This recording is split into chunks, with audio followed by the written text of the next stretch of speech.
Señoras, Ladies and gentlemen, good morning. We would like to start this second 62nd Summit of Heads of State of Mercosur, Bolivia, and Associated States. Here with us today, we see Mr. President Alberto Fernandez, President of the Federative Republic of Brazil, Luis Inácio da Silva, President of the Republic of Paraguay, Mario Abdo Benítez, President of the Oriental Republic of Uruguay, Luis Lacalle Pou, President of the Plurinational State of Bolivia, Luis Arce Catacora, Prime Minister of the Cooperative Republic of Guyana, Mark Phillips, as well as authorities at a national level and member states, Bolivia and Associated States, and special guests. To start with this summit, we'll hear the remarks by the President of Argentina, Alberto Fernandez. Good morning, everyone. Dear Presidents, allow me to welcome you to this Presidential Summit of Mercosur, and I would like to welcome the foreign ministers as well. I would like to greet the President of Paraguay, my dear friend Mario Abdo, who came here today with the President-elect of our dear Paraguay, Mr. Santiago Peña. We're sure that this first meeting will be the prologue of a fruitful work after Mr. President takes office as President. I would like to highlight that it's a pleasure to receive you in person, something that we hadn't been able to do for the last 4 years. And I'm joyful to have our dear friend from Uruguay, Luis Lacalle Pou, and our friend, the President of Brazil, Luis Inácio Lula da Silva. I was saying that I want to highlight that this is the first time that we can meet in person for the last 4 years, because for many reasons, for example, the darkest night of the pandemic, we hadn't had an in-person summit under the Argentina PETP since 2019. And this is a source of pride for us to be able to receive you here in Puerto Iguazú in the province of Misiones, which is at the heart of a geography that has 3 Mercosur borders, the scenario of Artigas's American dreams. And I would like to thank the President of Bolivia for being here today, Mr. Luis Arce. And I would also like to thank the government of the province of Misiones and the city of Puerto Iguazú for inviting us to hold the summit in this very wonderful place. And I would like to thank you for the traditional hospitality and warmth from this province. I would like to ask the Minister of Foreign Affairs to present to the Presidents a report of what the PTP from Argentina did during this period. Dear Presidents, dear Prime Minister, Foreign Affairs Ministers, representatives of the state parties, Associated States, dear guests, in my capacity as the pro tempore Foreign Affairs Minister, I need to present the highlights of the Argentina PTP. And we had 2 very clear guidelines received from the very beginning from our President, Alberto Fernandez. The first one was to channel our integration efforts in a way such to include all the SMEs that operate in our bloc. The second one was to remember that the opportunities for our companies and our business people, workers, are based on strengthening our internal markets by articulating them regionally. In this context, I'd like to share with you the satisfaction of having been able to approve the reform of the origin regime of Mercosur. the work of which started 4 years ago in 2019.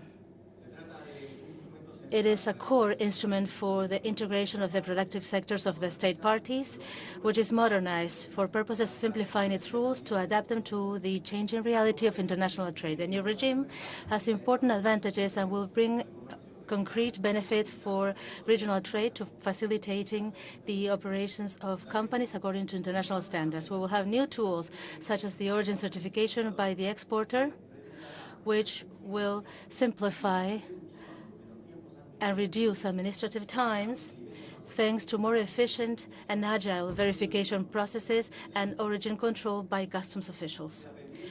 We still need to close the 8th round of trade in services, which we hope to be able to achieve under Brazil's PTP.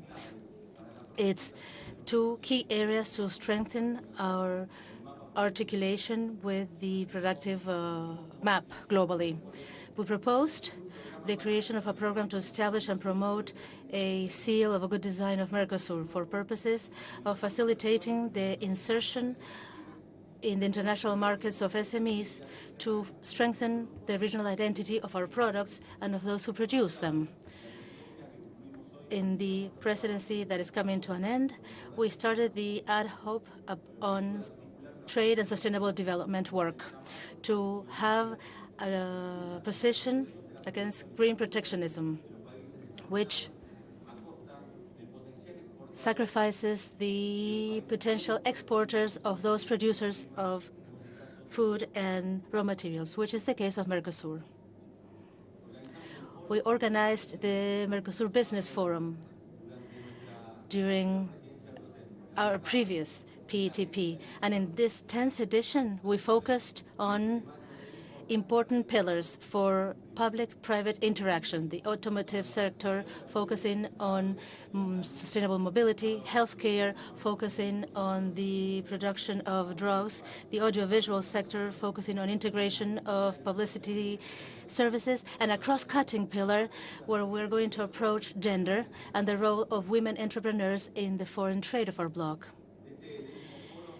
And out of this forum, we have recommendations for the consideration of decision-making bodies and technical bodies of Mercosur. We had constant interactions with civil society in the Political Consultation and Coordination Forum, which conveyed the interests such as commercial negotiations, migration, and the free circulation of people, the strengthening of the fight against climate change, among other things. And we called a new meeting of a working group for the accession of Bolivia, which hadn't met since 2019, which allowed us to address technical issues regarding the agenda of the inclusion of that country as a member state. And we hope to be able to do that after we comply with all the legislative procedures in Brazil.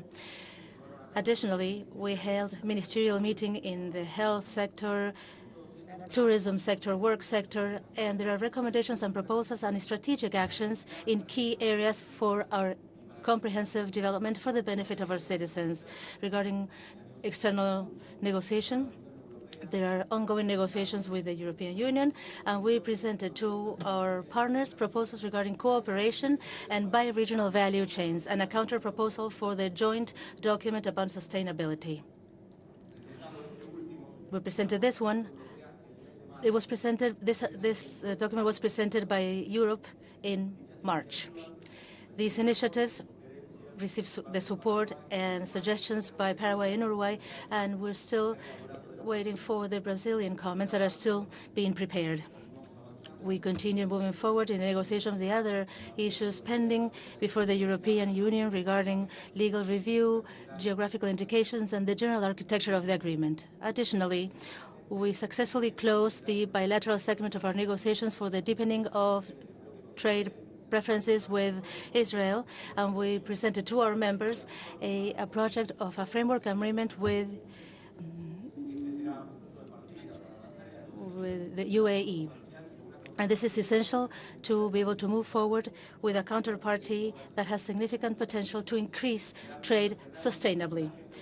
We also promoted the negotiation agenda with Central America for purposes of strengthening our trade presence in that area, particularly with Dominican Republic and El Salvador, and we hope to be able to do it with Honduras soon, which has expressed interest in building relationships with our bloc. Regarding the political Mercosur, we started a period that was very unique because this year we commemorated the 25th anniversary of the creation of the Political Consultation and Coordination Forum, or as we like to call it, the political Mercosur.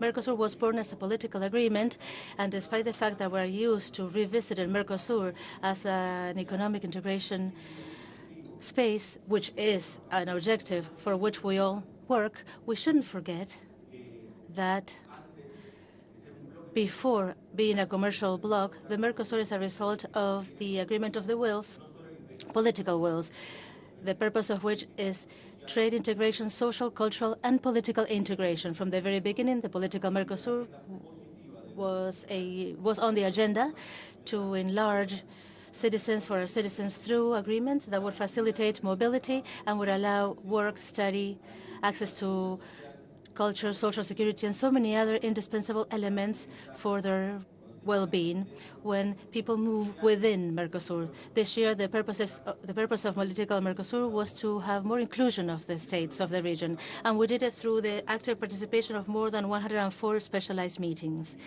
Additionally, we proposed having more inclusion of social movements in the region after 6 years of it being suspended. And we relaunched this Mercosur Social Summit. After updating the record of social movements of Mercosur, the PTP proposed calling a new social summit virtually to have more participation of social organizations. Civil society expressed their opinions. They shared good practices to be able to enrich the political debate of the bloc and to grow together. We hope that the successive PTPs are able to continue with this activity that is so important. So far, these are the main activities of the Argentine PTP during the first period of 2023. Once again, we will give the floor to the President of Argentina, Mr. Alberto Fernandez. Okay, once again, welcome. And thank you for being here. The world is undergoing a unique area, a technological revolution that is silent amid a noise that is very, very loud, a climate crisis that threatens development. There are droughts, floods that take place in different lands and have no leniency. In this scenario, we had to deal with a pandemic that did away with millions of lives. The invasion of Russia on Ukraine's territory generated a war, the consequences of which have been huge. That war doesn't show any signs of ending. And what is worse, it seems that it's going to be prolonged by involving other actors. In this scenario, globalization doesn't die, but it's transformed. It's not integrated as that idea that we had at the end of the 1980s. The trade battle between the USA and China determines new geopolitical conditions. Therefore, the regions start to flourish as an adequate mechanism to face these new times that we are undergoing. Latin America must observe those experiences to not lag behind looking at transformations without getting transformed. The regionalization that the world experiences and based on which we're negotiating collectively cannot go unnoticed before us. The developed world has experienced the consequences of its own divisions.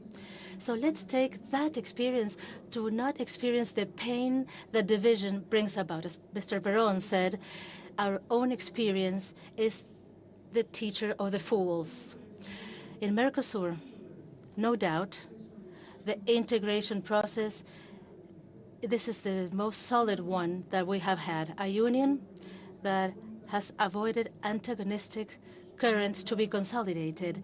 we have permanent interests, and it is those interests that are the ones that we need to preserve for the benefit of our peoples. In the history of our peoples, there are ceremonies that when they repeat, they are far from becoming empty routines, and they are best integration and peace practices. This is what happens with the handover of the pro-temporary presidency of Mercosur every 6 months. Every time we hand over the PTP presidency, it shows that we want to reflect on what we're doing and what we see in a region at times where the world is undergoing turmoil. In December last year, when in the city of Montevideo we received this PTP that is now coming to an end, it was against a backdrop of a world that was in transition and had conflict, a world that challenged us with a succession in a crisis. In the words of the UN, a cascade crisis that affects production, employment, health, education, and the environment. And it was towards the end of last year, we felt the climate crisis. This is the drought that has affected Argentina, worst in the last 100 years. And Uruguay is suffering the same effects. This climate shock accentuated the weakness of our economy, which was already affected by the calamity of an unprecedented and irresponsible debt that was issued to the Argentine government, the IMF. I will always thank you for your support in the framework of an international financial architecture that is unfair, that preserves inequalities instead of helping peoples at times of stress. And in this context, with the geopolitical tensions and the escalation of distributive inequalities and the impact of climate change, we must value Mercosur as a shared space, as a platform to rethink our problems, to rehearse solutions, to take advantage of new opportunities, and to improve the lives of our peoples. In the 32 years of history, we have reached consensus, the commitment with democracy, the respect for human rights, and the recognition of our diversity, the push towards the integration of our productive structures, and a joint negotiation to have better and more insertion in world trade. With this certainty, we have worked these 6 months building upon the work received from Uruguay to attempt to reform and update key instruments so that our bloc can face up to the changes of the international context and benefit from them. Both in the work within the bloc and in the agenda with other countries and regions, we should consider, in our opinion, at least 2 guidelines. The first one is that our integration efforts that should be shaped to address small-sized enterprises that operate in the countries of Mercosur. This is the key to improve through our joint work and to enhance interaction among our productive structures.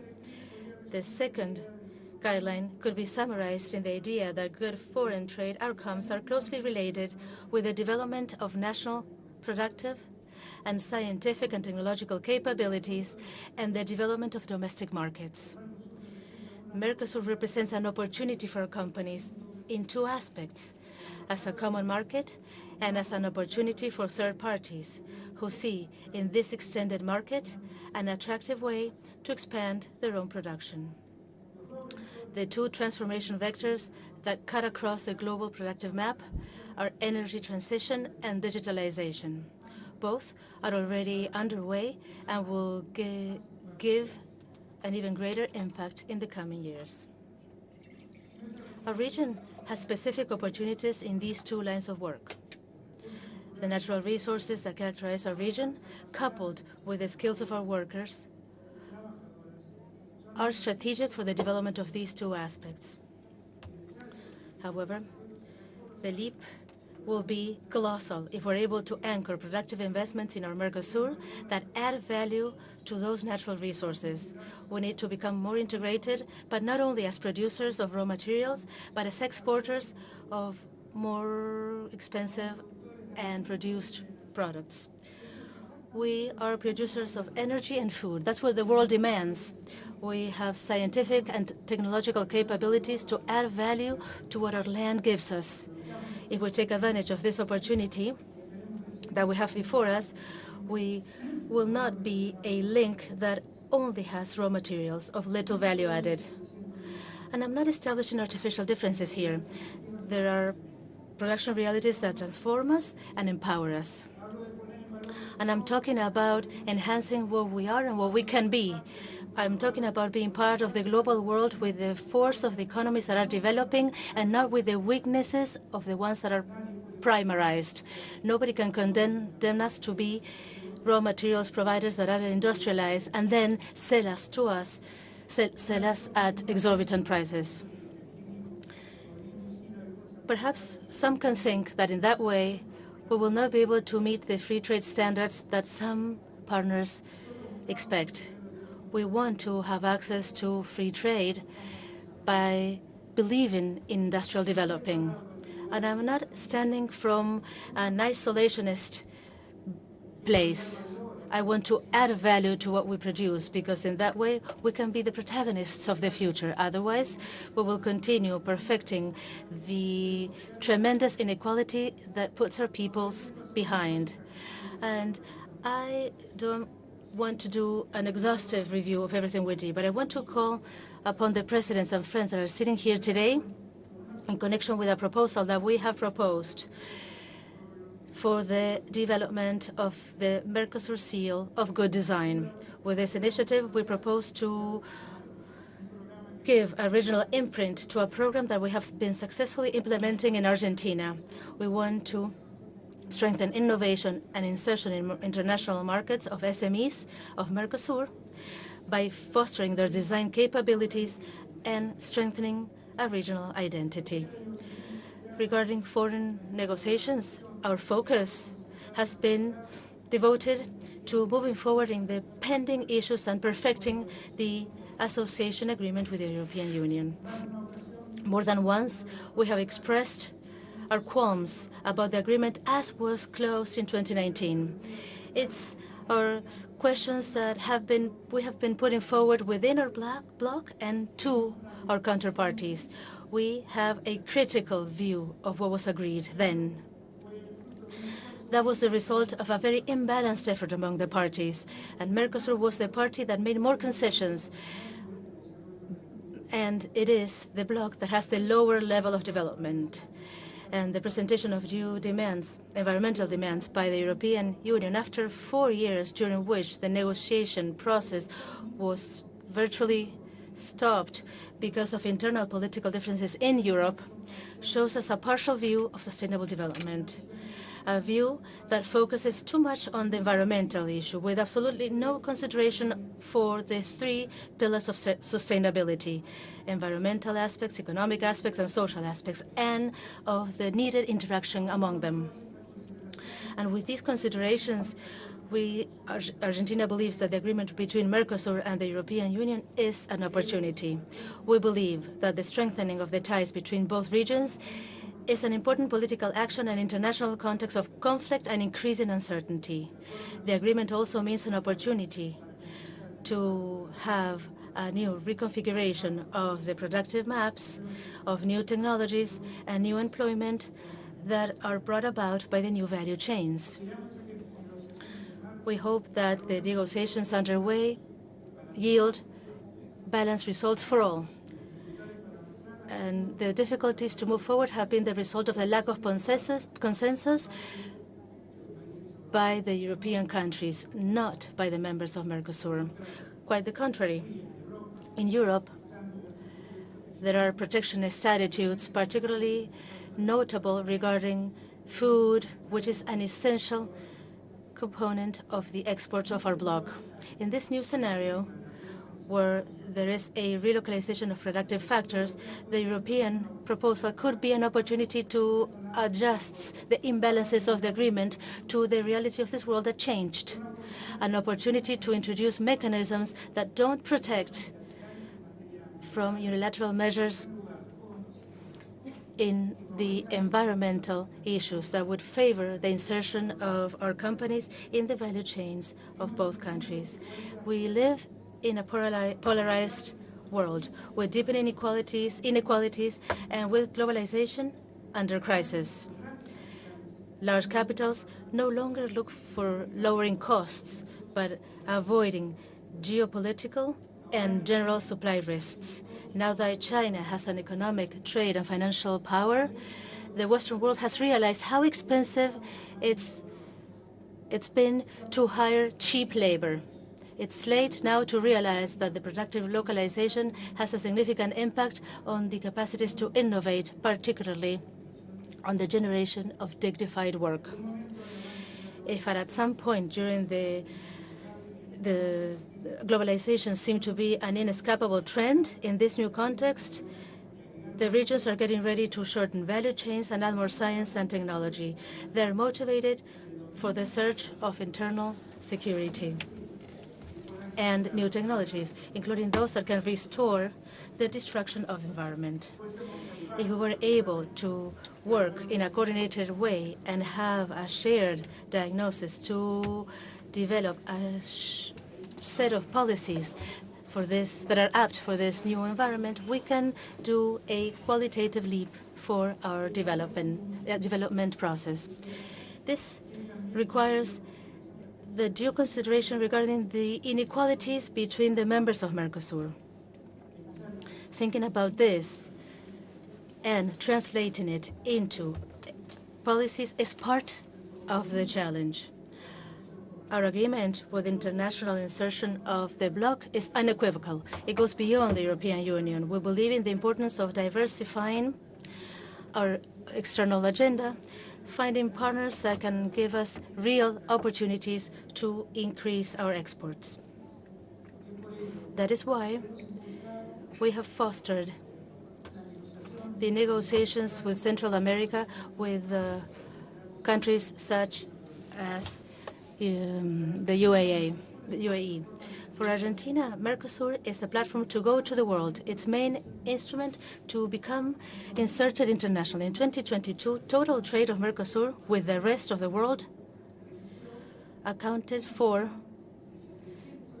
$552 million, which was the highest historical value of the bloc. Regarding the internal trade, more than 50% of exports among Mercosur members is focusing on manufactured products, particularly industrial manufacturers from sectors such as the automotive sector, steel industry, chemistry industry. And to this, we can add exports of foods and fuels. After an stagnation stage that started after the financial crisis in 2009, the trade of our countries increased once again, and it went up or above the pre-pandemic values by 38%.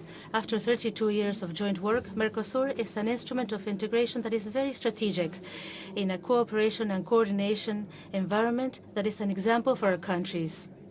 It has critical mass of experience and unprecedented articulation in our region. I believe, dear presidents, dear friends, I am very happy to be able to share this meeting with you. There has been 6 months of hard work, and my dear foreign minister, I thank him, has told me that the interaction with his counterparties and the teams has been excellent. Thank you once again, and I hope we have a good day of dialogue and exchange. Now, I'd like to ask you to allow me to express my feelings. First and foremost, allow me to ask you and to greet our dear president from Paraguay, Mario Abdo. I have always valued your contributions, and your nation has to know that you've always defended the people's interest. You leave the presidency of our country But in Argentina, you still have this dear friend who values you very much. Finally, I'd like to confess that today is a special day for me. I have to highlight that I feel special joy, and I also feel privileged by fate by handing over the PTP of Mercosur to my dear friend, the President of Brazil, Luis Inácio Lula da Silva, his president. And I don't want to hide my deep affection and admiration. He has been a victim of persecution and injustice, but to the people of Brazil, was able to repair this by giving it the leadership of that sister nation. Dear friend, I wish you the very best. You deserve it. Being a member of this bloc strengthens us. Without this, in a scenario of core countries that have huge economic blocs, we will be weaker and smaller. Let's be strong by defending our interests. Let's be the makers of our future. If we're divided, we will only be slaves. That's what San Martin would say. Let's be proud of what we are.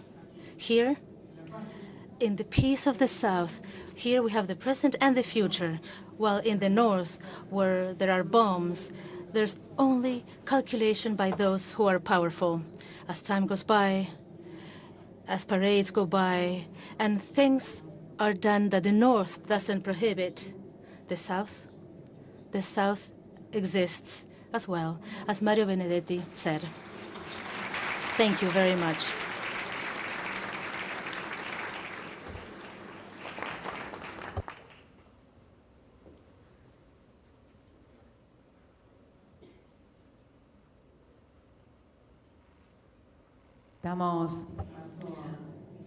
Next, we would like to give the floor to the President of the Federative Republic of Brazil, Luis Inácio Lula da Silva.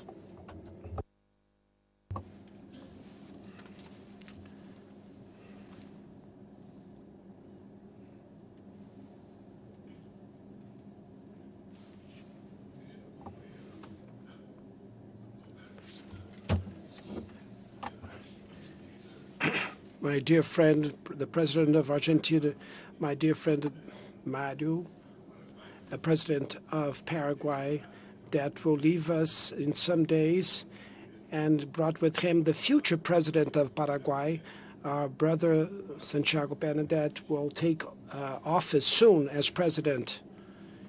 And then we have the President of Uruguay that is also here, and our brother Luis Arce, the President of the Pluri-State of Bolivia, and other authorities, ambassadors here attending, friends. It is with great joy that I come back to Argentina to participate in a Mercosur summit meeting. It is great pleasure, is even bigger because today I am in the triple borderline, a place of great symbolism of the integration of our countries and of great beautiful natural beauty. Today, I fulfill an essential stage in the reencounter of Brazil with the region. In the very first month of my term, I participated in the CELAC summit meeting in Buenos Aires. In May, we have met in the summit meeting of South American presidents in Brasilia, capital of Brazil, to revive the institutional asset of UNASUR.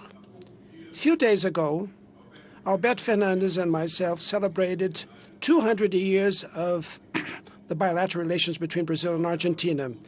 We were still lacking the Mercosur meeting, one of the main foundations of the regional integration project that was built in the last decades. Since January, I've met with many world leaders in different fora, and in these and in this and other continents, the world is becoming more and more complex and challenging. No country will manage to solve their problems alone by themselves, neither they could stay different of the great dilemmas that involves humanity. We do not have an alternative unless if we build our unity Vis-à-vis the climate change crisis, we have to act in a coordinated fashion to protect our biomes and into a fair ecological transition. During the wars that bring destruction, suffering, and impoverishment, we must talk about peace. In a world more and more facing a geopolitical competition, our regional option should be cooperation and solidarity. And due to the increase of hatred, intolerance, and lies in politics, it is urgent to renew our historical commitment to Mercosur with the rule of law. As presidents that were elected democratically, we have the challenge to face all those that try to appropriate and perverse democracy. I am convicted that building a Mercosur that will be more democratic, more participatory, is the road that we should follow. Dear Alberto Fernandes, first of all, I would like to thank you for all your endeavors and of your team vis-à-vis Mercosur during this semester that is now ending. The Argentinian pro-tempore presidency tried to deepen our convergences and reduce the asymmetric aspects between the member states. We have reached important results with the revision of the origin regime, the negotiated agreement in terms of family law, and having another edition of the Business Forum.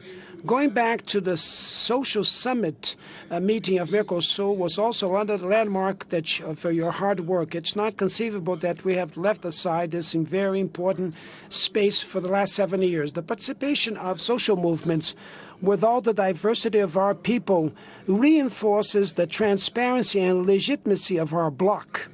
Brazil takes today the pro-tempore presidency with determination to move forward all these endeavors. On the economic and trade side, we intend to improve our common external tariff and to avoid that non-tariff barriers should compromise our trade flow.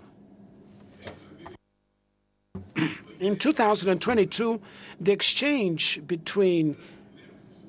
in the intra-Mercosur bloc added up to $46 billion. It's not much. It's not a small sum, but it's much below of the peak that we had reached in 2011 of $52 billion in our trade flow.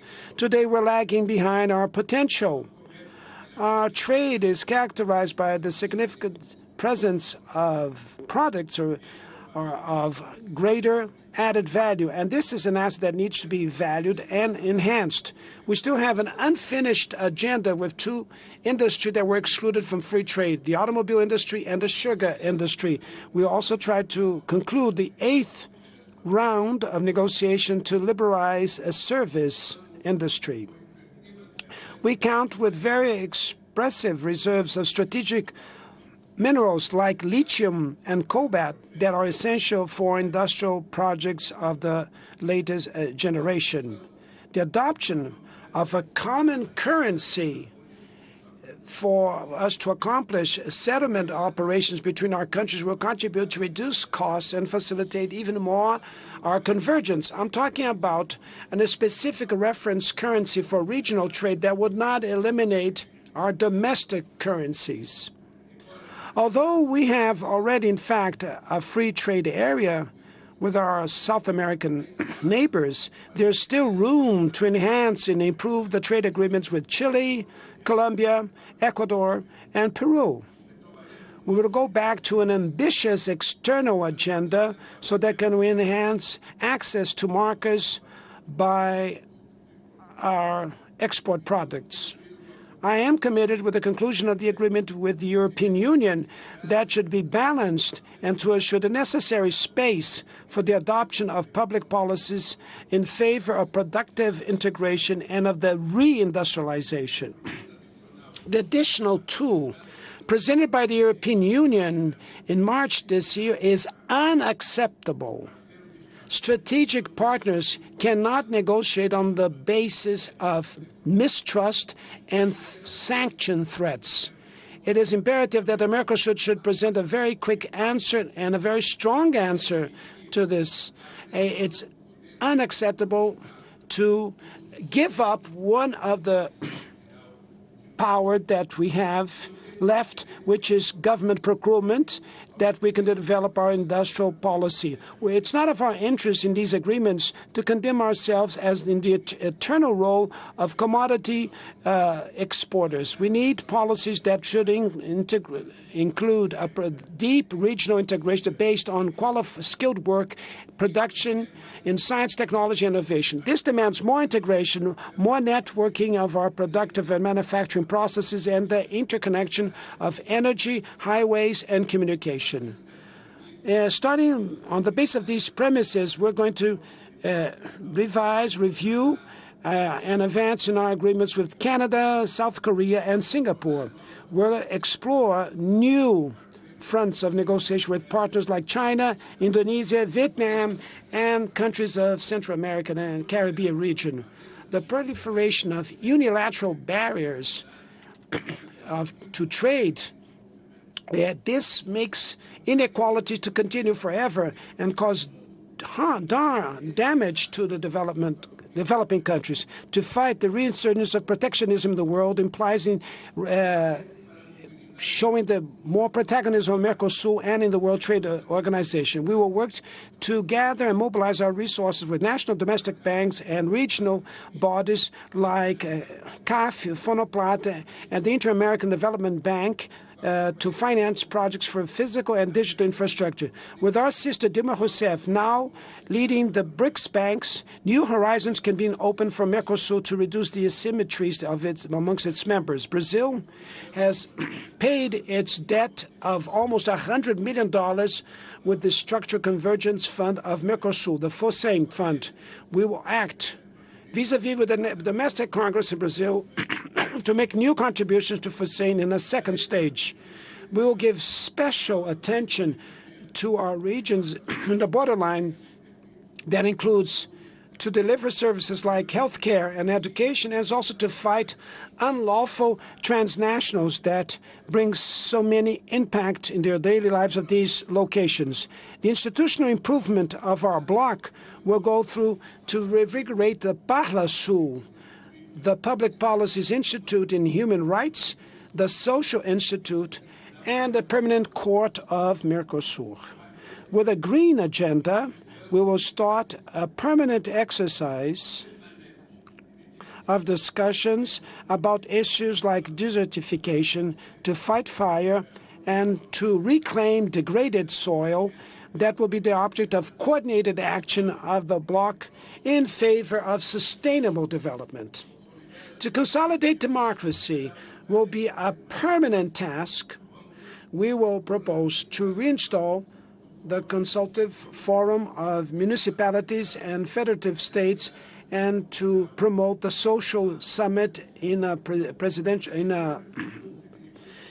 format that will be live with our presence. To strengthen Mercosur and to count with the participation of all our members, we have the urgency to give access to Bolivia as a full member, and I will work personally for this to be passed in the Brazilian Congress.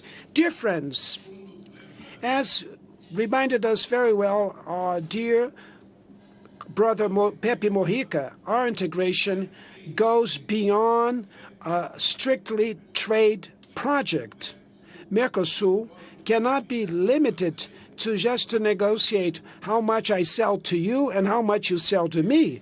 No, it's quote unquote. It's necessary to recover a citizen agenda, an inclusive one with a human face that would generate tangible benefits for broad sectors of our civil societies.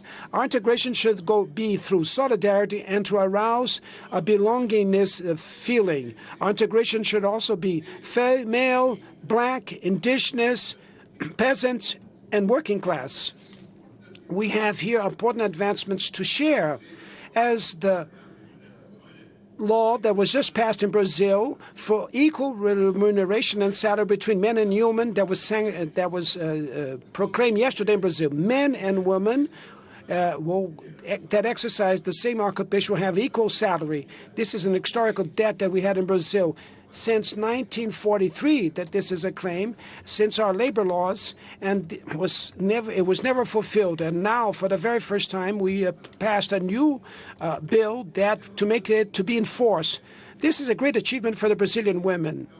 This is the Mercosur that we want, and that is back to the strategic center in its insertion to the world. Only through the unity of the Mercosur, of South America, of Latin America, and the Caribbean region will allow us to go back to growth, to fight inequalities, promote inclusion, deepen democracy, and to guarantee our interests vis-à-vis a world in transformation.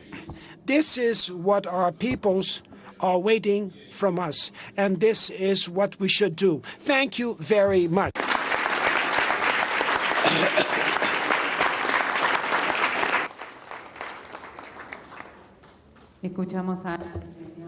And now I would like to give the floor to the President of the Republic of Paraguay, Mario Abdo Benítez. Thank you. Dear President of Argentina, Mr. Alberto Fernandez, thank you for your greetings and for your hospitality. I'd like to greet the President of the Federative Republic of Brazil, Luis Ignacio da Silva, the President of the Oriental Republic of Uruguay, dear Luis Lacalle Pou.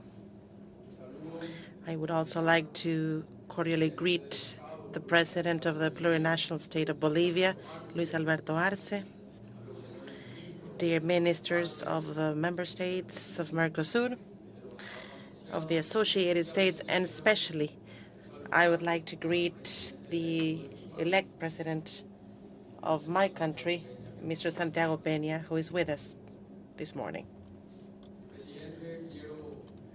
Dear President, first I would like to express my gratitude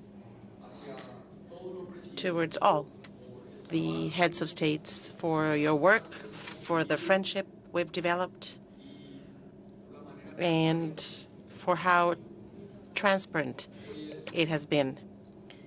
Today, this is my farewell of Mercosur, but I'm sure we will cross paths again at the next meeting in Brussels, the select meeting. I would also like to acknowledge the honest and frank space along these years where we could see which were the best views and paths for each of us and for the benefit of our peoples. The commitment of Paraguay towards the bloc is robust, and it has always been our guidance.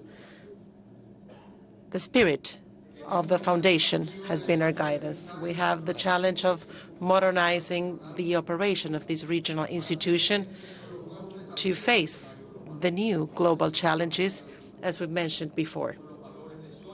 The solidarity and supplementary values that saw us being born.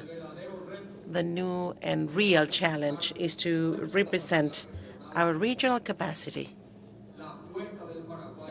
and Paraguay continuing to be a key part of the region, which is clear and unequivocal. The investment of our country in infrastructure works in the past few years have provided benefits to all territories, and that will provide us with more competitiveness, shows how Paraguay is committed towards a more agile, secure, efficient, and competitive trade environment, some of which the bioceanic corridor, the integration bridge, the bioceanic corridor bridge, and the future bridge to be built with the Argentine Republic in the south of our country, in the district of Pilar and the district of Puerto Cano. Our insistence on simplifying migratory processes and customs processes, as well as eliminating non-tariff barriers and making the cargo transport more agile, is really related to the deep tie that we have with Mercosur. The potential for Mercosur and its international trustworthiness depends on the consensus as a tool. The unilateralism frustrates our collective progress towards the access to new markets. Each country should make efforts to understand, comprehend, and pay attention to the conditions that characterize their brother countries. The efficiency of transportation related to the navigability of international waters continues to be key for the Republic of Paraguay. We do hope that its treatment does not remain in the rhetoric integrationist sphere. Paraguay needs solidarity that is useful for the development of our economy. The measures adopted outside of the institutionality conspires against the integrationist spirit. It has negative consequences that are real: loss of efficiency of the products in the international markets and the effects on employment. The water transportation is a key element for our economy, and we do hope that any decision in that regard can be processed jealously and in respect of the international agreements. Paraguay is a country that has a strong commitment with Mercosur based on respect that we all deserve as sister nations. We are a country that characterizes itself by being predictable and stable, both in politics and economics. Our macroeconomic strength that continues to be developed and protected in a cooperative manner by all governments and administrations is added to the normal operation of the democratic regime that has allowed us to eradicate gaps at an institutional level in the assignment and exercise of the political power. The economy and our politics are safe and in order in Paraguay. None of them are broken. We are responsible for the management of public finances, and the authorities change according to the popular will. This is the Paraguay that Mercosur has to expect and has as an ally and partner. Today, as we mentioned, I am here with the elect president that on August 14th will take office of this trustworthy Paraguay. Those who sit on this chair to safeguard the interests of the Paraguayans are those chosen by the people, and that is the only legitimate authority to appoint us as such. We know that we cohabit in plural societies with visions and thoughts that are of multiple viewpoints. The Mercosur community cannot depend on the ideological coincidence of our presidents. Mercosur should be as broad as possible to receive different presidents with different viewpoints and thoughts in the state, the economy, and its society. If there's respect towards the game rules of Mercosur, I am confident that the candid debate and the confrontation of ideas will take us to generate more welfare to our peoples. The only reasonable limitation to this should be the respect towards democracy and human rights. With great concern, I am following the latest developments in Venezuela. I've always looked for giving the Venezuelan people its voice, and this will not be its exception. Coherence cannot be set aside to the last minute. When there's an exit way, when there's hope in the path due to the possible elections with the opposition, we saw that this came to its shade with the inhabilitation of Marina Corina Machado. And that is that the issue of Marina Corina Natasha is not the vision of Paraguay or the president of Paraguay or any ideological particular conception. This is a fact that goes against, in a scandalous manner, with the clear writing and letter of human rights. Restrictions to political rights by administrative ways which is not approved by the controlling authority, should always be seen in a suspicious manner and should be not considered valid. The human rights guarantees admit that only criminal judges within due process can only restrict the participation through a sentence. These guarantees were built in the light of our history precisely to safeguard the political plurality and self-government. Likewise, a few years ago in the Inter-American Court, the Petro's political rights were found to be violated by an administrative act that made it impossible for him to take office. We see this as a violation to Corina Machado and the Venezuelan peoples, which attack the core of the Venezuelan people. Paraguay is not interested in which political color or party the presidents of their partners are, only if they were all chosen by their citizens. With differences, but with democracy, we will make integration the right economic and social development path of our peoples.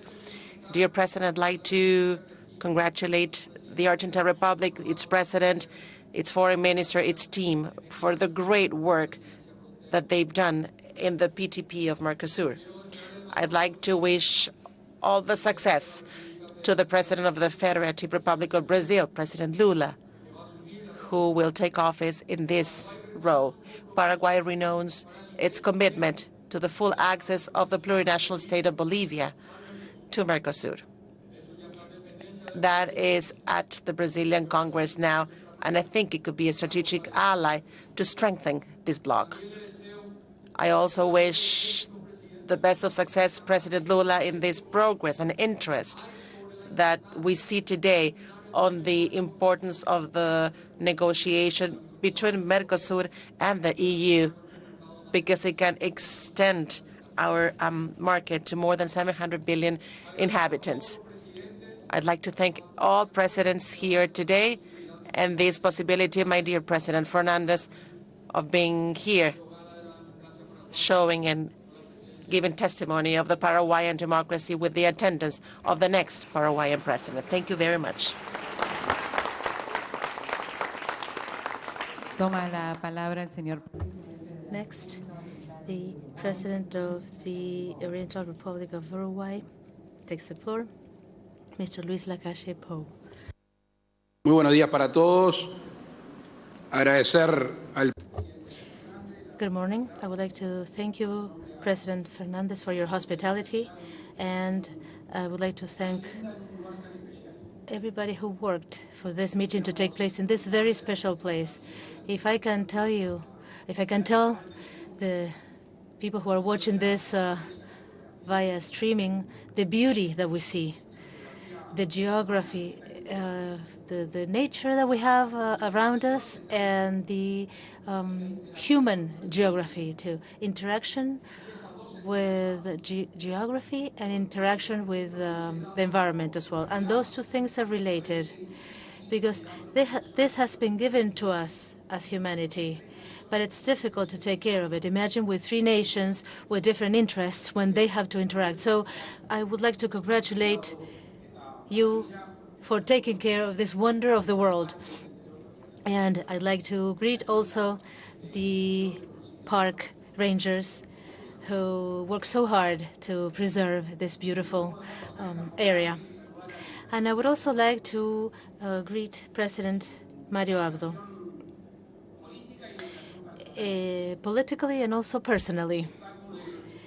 And I'd like to highlight the direct, honest relationship that we have.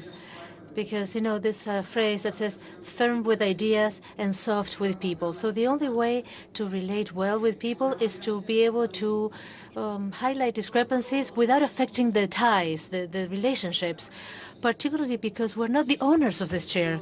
We are the seas of this chair. And I would like to wish the very best to President Peña I know that he will continue with the good ties that President Abdo developed in this environment, and we value that very much, and we thank you for that. Yet another summit, one more. The next one,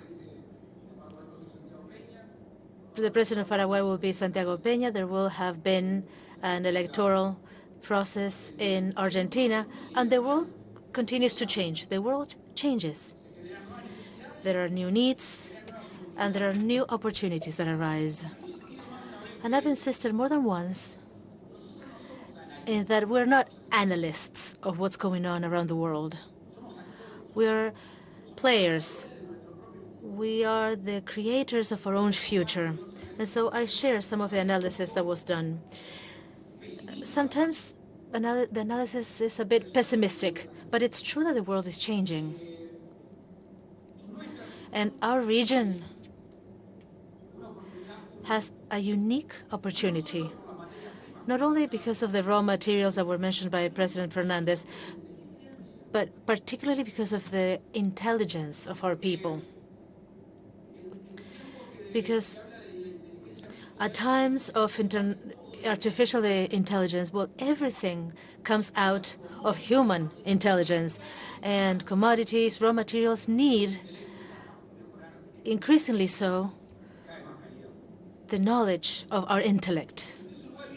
And so Uruguay comes to this summit once again, and we want to insist, right? We want to insist once again, because we're not being capricious. Uruguay's statements within Mercosur and outside Mercosur is not just frivolous or capricious, because it's not this president or this government. No, we've insisted on this many times already.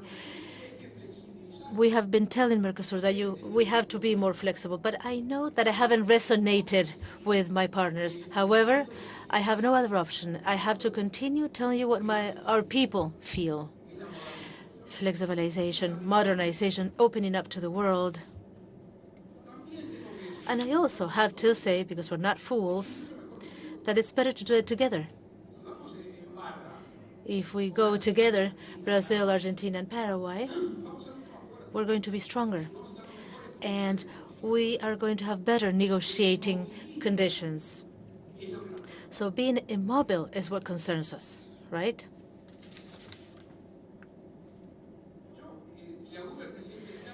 I wish President Lula the very best. I know that he's going to be working hard to be able to finalize the agreement with the European Union, but I please beg you for that to generate optimism in my abundant pessimism about this agreement. Please generate some optimism, because 25 years of time to negotiate an agreement in the modern world is not logical. All these things have changed. Many things have changed. So we know what things are favorable. We know what things are not favorable. Let's eliminate barriers, and I know Brazil is working on that, so that we can conclude it. Particularly because we need to give credibility to individual actors so that that trust is built, the trust in the possible union of these two blocs. And regarding China, you know what Uruguay's position has been. Again, together. But when we see that we don't move forward together, okay, we understand the vision of each one of you, of course. Our vision as Mercosur partners is that we should move forward together. But if we cannot do that together, then we're going to do it bilaterally. In my country, we say, we're all good, but the goods have been stolen and they don't appear. And it's true that we negotiate, but there's no substance. There's actually no substance. And Uruguay is fighting to get new markets. And it's not just capricious. If you see the share of foreign trade of Uruguay in Mercosur, it has become weaker. And if we see the share of our economy in the trade balances with each one of the member states, it is a deficit trade balance. So we need, as a bloc, to move forward. And if it's not as a bloc, we need to do it unilaterally. Regarding bilateral relations within the bloc, I think we're more optimistic here. The facts allow us to say to be more optimistic. With Argentina, we have some barriers regarding the non-automated licenses. It complicates things for us because of the volumes of trade that we have. So these non-automatic licenses affect us for our exports. We have seen progress in bordering issues, things related to the river. There's a pre-agreement by the foreign ministers that we are willing to sign with President Fernandez as soon as possible so that we can dredge our river to 14 meters. So conversations have been good. Okay, the ball is almost there. It's almost at the goal. Because, we did pretty good in the under-20 tournament, right? So let's kick the final goal, and let's score a goal. And this is something that is very important for Uruguay and possibly for Argentina as well. Now, the Brazilian government. With the previous agreement, we signed a very good agreement that has to do with trade in the free trade zones. Trade that was marked by what was decided annually. But today, we signed a good agreement with Brazil. And with President Lula's administration, I must say that in the first meeting we had, we put forward 3 things for consideration. And ever since then, those things have been discussed. The binationality of the airports, the waterway of Brazil, and there are talks to move forward with the tendering processes. And talking about the waterway, with the president of Paraguay, we talked about the waterways, the tolls regarding river transportation, and we were waiting for Paraguay at the exit of the river basin to be able to build a seaport. And we know that the private sector has moved forward to be able to have a port area of Paraguay so that Paraguay can go out to the world independently. And Uruguay is willing to do this, to help it do that, particularly because it's very, very beneficial for both countries. And I'd like to wrap up with 2 other things. And I would like to dwell on what Mr. Abdo said. And thank you for sharing your thoughts with us. We all know what we think about the Venezuelan regime. We all have a clear opinion. But we need to try to be objective. Not too long ago, we discussed this in Brasilia in a meeting called by President Lula. It is clear that Venezuela is not going to have a healthy democracy if there is a small possibility of an election. A candidate such as Maria Corina Machado, who has enormous potential, is disqualified by political and not by legal reasons. And one must say, okay, what does this have to do with Mercosur? Well, it does, because the different blocs, the different associations around the world have raised their voices, and I think we wouldn't be benefiting the Venezuelan people or democracy if we don't raise our voices like President Abdo said or did. And I support this. And with this tone, I think Mercosur has to give a clear signal for the Venezuelan people to be able to go towards and move towards a full democracy, which is clearly not what they have right now. And last, when we held the PTP, at the request of the president of Ukraine, we tried to have a virtual meeting for various reasons. I think it's not necessary to talk about those reasons, but we weren't able to do it. In a few days, we will meet at CELAC in Brussels with the European Union. And I understand that some heads of state from Europe have considered the possibility of inviting President Zelensky to this meeting. And I think it's a very good opportunity for the President to tell us about what this invasion by Russia is generating in its country, and doing it in person, too. So I think we should take advantage of this opportunity to send to CELAC and the European Union a message to the effect that we are willing to listen to a voice that needs to be heard and reproduced around the world. And once again, Mr. President, thank you for your hospitality. And we will continue insisting until we achieve our goal. Thank you.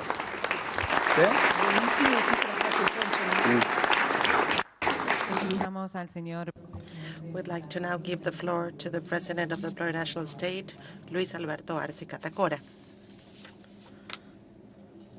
Thank you, and good morning, everyone.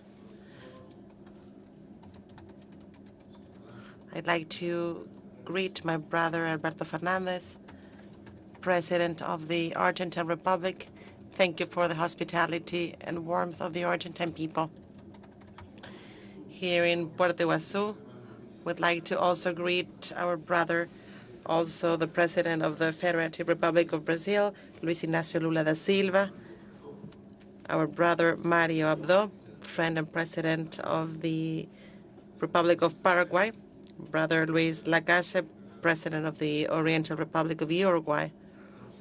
And would also like to take this opportunity to greet Santiago Peña, President-elect of the Republic of Paraguay. Ministers of Foreign Affairs, ambassadors, representatives of international organizations present today.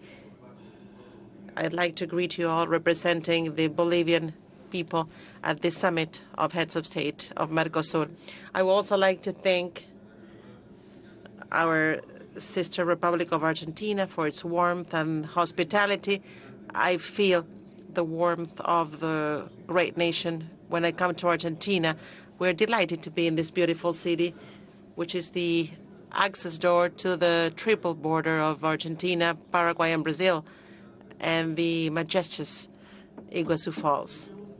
Our region has proven great potential and incommensurable diversity. We're part of a territory filled with wealth and natural resources such as water, biodiversity, energy resources, and soil that is very productive, and ethnic diversity, cultural diversity of great value. We just have to see and witness this place to see that it's not coincidence that certain South Command is looking at us. We have great resources that awaken the interest, but at the same time, the audacity of other partners. We've lived in a bipolar world where the no interference principle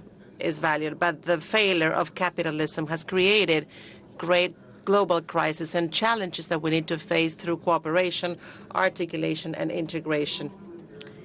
But not through a subordinate integration, but rather a liberating manner. The structural crisis of capitalism as a result of our economic, social, community, and productive model. Bolivia last year had the lowest inflation of the region and a consumer price of 3.2%, ensuring the population does not lose its purchase power.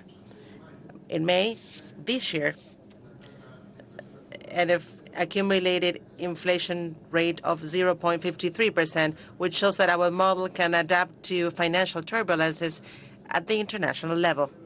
The economic model, social, community, and productive model prioritizes the internal market with the application of measures that allow us to become more productive, efficient, generating surplus that is exported to the countries in the region. During 2022, we've managed to satisfy to a great extent the internal food demand agriculture products and send part of it to other markets. And that's the case of the production of urea, with record sales of more than $230 million, consolidating Bolivia as one of the main suppliers of agrofertilizers in the region. We are facing at the same time certain issues related to the macroeconomic effects of the pandemic and post-pandemic times in the world, and the aggravated crisis due to the military conflict in Eastern Europe, and strengthening our model through an industrialization process to substitute imports in a concrete manner to build a solid base for our economy and produce its political effects. That is to say, there's no political full sovereignty if we do not manage to achieve economic independence. We are before a capitalist crisis, multiple and systemic crisis. The challenges for a region are more complex, and we should therefore fight against the effects of a system that generates more and more inequalities, more wealth concentration, and that places the risk of the life of our humanity and our planet. In this sense, from the plurinational state of Bolivia, at this summit, we'd like to suggest the address of certain proposals. Number one, our region is severely affected by restrictions and regulations imposed by the American financial statements that limits loans and financing options to international markets. So we find the need to reduce the dependence on the American or the U.S. dollar and diversify our economic and financial possibilities. We propose that is diminishing this dependence through regional cooperation. This implies to change exchange conditions that today favor the global north, strengthen commercial ties and financial ties among our countries, and foster internal investment, promoting cooperation in terms of monetary and finance policies, and find strategic alliances with other international stakeholders, such as China, that offer alternatives to the U.S. dollar in trade and investment. In fact, we cannot set aside this transition globe, the need of the Euro-Asia and Asia blocs in BRICS and other integration mechanisms that project to be spaces as in the development of a new economic global order. Two, we should work jointly to strengthen our currencies at the regional level, promoting its use in our international transactions through compensation and liquidation mechanisms, lines of credits, and payment systems that allow direct transactions between our countries, as the development of actions to strengthen cooperation in monetary and finance systems amongst our central banks. Three, Mercosur countries and associated states face the challenge of food security, and that makes it urgent to address the regional issue through cooperation, production, and trade of food, and share knowledge and good practices to strengthen resilience of our agriculture systems before the climate challenges and promote sustainability of our food production. Bolivia, together with other two countries in Mercosur, the extended Mercosur, have the greatest lithium reserves in the world. And together with the Amazonian countries, we have great exotic earths or rare earths. In this 21st century, in this hegemonic transition, we will not allow for our strategic resources to follow the destiny of other national resources that were attacked, benefiting a few and leaving our countries in misery.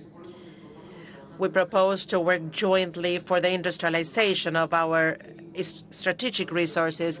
For these yields of their exploitation and industrialization can be redistributed for the benefit of our peoples and our energetic transition, without extra regional pressures of no kind. We should work for Mercosur to become in a serious platform for the development of regional initiatives that promote the productive chain, the innovation and industrialization of our national resources with respect to our Mother Earth.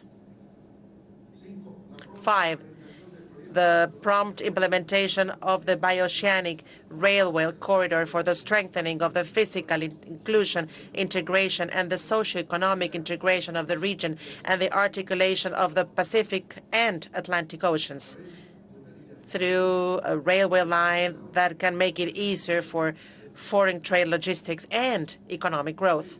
6, participation and social participation as a key role in our integration process, which contributes to the identification of common challenges and joint solutions that are genuine for our regional issues such as climate change, poverty, inequalities, and human rights.